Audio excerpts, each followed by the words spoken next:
Hello and happy Monday. You are listening to Farewell, and you have tuned into another Coach Up. I'm Clay Skipper. I'm joined by Brad Stulberg.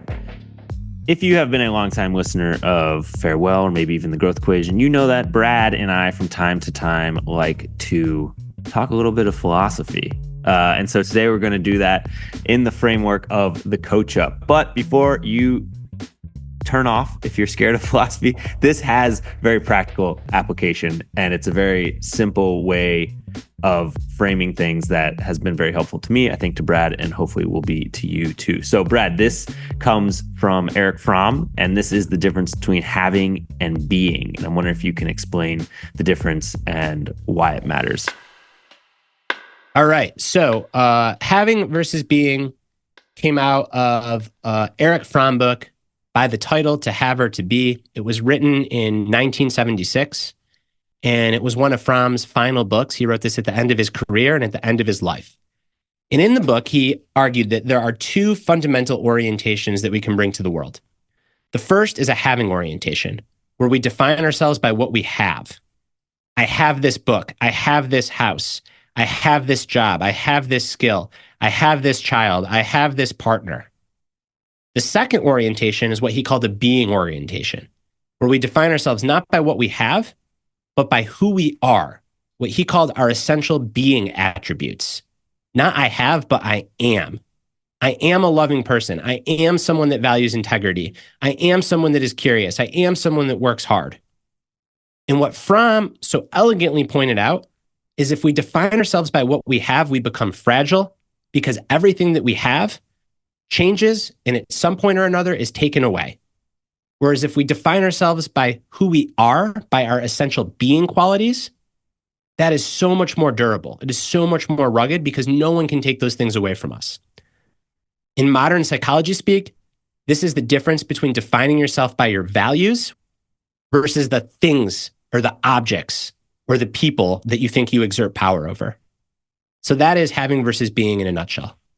And let's make this really concrete. I think one thing we talk about often in this podcast is identity and not becoming too attached to one identity and allowing your identity to be somewhat fluid. And I think if you adopt a being mindset, then that can allow you to shift your identity in a way that can be helpful when you run into difficulty. I think of the Chelsea Sodaro episode where she talks about Chelsea Sodaro, for those who aren't familiar, is an Ironman world champion. She talks about she was a college runner, very serious runner. She tried to qualify for the Olympics. It didn't work out for her. And then she eventually transitioned to being a triathlete.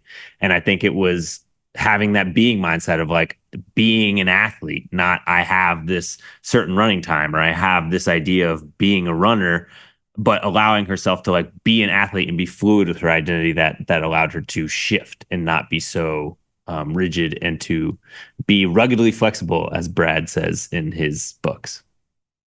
That's exactly right. I think another way to think of it is how can you get to the value or the drive that's underlying something that you have? So if you have a certain running time, well, is it because you're really motivated? Is it because you value pushing yourself? Is it because you love moving your body in space? Is it because you love a challenge? And if you can define yourself by those terms, I love using my body, I love challenging my body, that is who you are, then over time, you're going to have multiple different things as a result of that. For Chelsea, she had, I don't know if she's an All-American, I think she might have been, but like she had great running status. And then she has, right now, great triathlon status, but she's going to age. She will not be a world champion contender forever. But if she defines herself by her being, she'll still be able to use her body and to be an athlete and to enjoy being an athlete over time. So you can hold on to who you are and your being qualities, knowing that at different points in time, that's going to lead you to have different things. I think another really profound example, and maybe the hardest one to think about as a parent, is having a kid versus being in love with a kid. Because you have a kid and you're going to try to control them. You're going to judge yourself whenever they do something that maybe you wouldn't have. And eventually, when they grow up and they have their own life, you're going to really struggle because you can't control them. Something that a lot of parents run into problems with in relationships with their adult kids is they're kind of stuck in a having mindset. Like, I have you, you're my kid. Whereas if you can be in love with a kid, then yeah, when they're young, you are going to control a lot of their behaviors. That's part of being a parent. You don't want them to walk into traffic. But if fundamentally you define that relationship on being in love with them, you'll have a much easier time, I firmly believe, keeping that relationship going is they change and they grow older and as you do too. It also strikes me as like very Buddhist in a way, in the sense of not being attached to any one thing because nothing lasts, everything falls apart, and having a being mindset rather than having mindset allows you to be fluid and shift with that ever-changing nature. Yeah, that's exactly right. I think that it is very Buddhist, but you could also argue that it is very Stoic. So much of Judeo-Christianity is at its heart, when practiced well, around like your values. What's interesting is that Erich Fromm was not inspired, as some might think, by Buddhist thinkers. He was inspired most by Baruch Spinoza and Meister Eckhart, a Jewish mystic and a Christian mystic. So his lineage to this insight was very much rooted in Judeo-Christianity. So I think it's one of those things that like multiple wisdom traditions point at because there's some fundamental truth to it. And then, as we so often do here at the Growth Equation, you look to modern science and acceptance and commitment and dialectical behavioral therapy, and they all have some component of like self is context, which essentially is a fancy way of saying like yourself is like your essential awareness or beingness. And if you can remember that and identify with that, then you can move through challenges with more grace because you don't get caught up in every thought or feeling that you have. That's great. To give a little a bonus little coach up within the coach up, I think values, core values, is something that you talk about a lot. I found very helpful to hear you talk about it and write about it. If someone doesn't really know what their core values are, do you have ways, like a helpful exercise for figuring that out? I have a couple.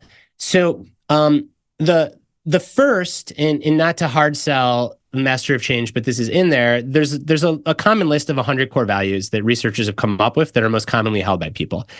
And what I'll do when I'm working with a coaching client is I'll take that list and I will have them group values into kind of categories. So they pick of the 100 values, maybe the 25 that resonate with them, and then put the like ones together, and then narrow down until they have 3 to 5 categories, and then they name each category. They try to get to the name of it or the essence, and that's like their value. So one way to do it is kind of a brainstorming bottom-up process. A more top-down process is to look at someone in your life that you really admire and to ask yourself, what qualities do you admire about that person? And those are generally things that you really value, that you hold core. A very similar way is to imagine yourself at the end of your life and think about people that really care about you and that know you. And what would you want them to say about you at your eulogy? Those are probably things that you really hold core. So 3 different ways into core values. There it is.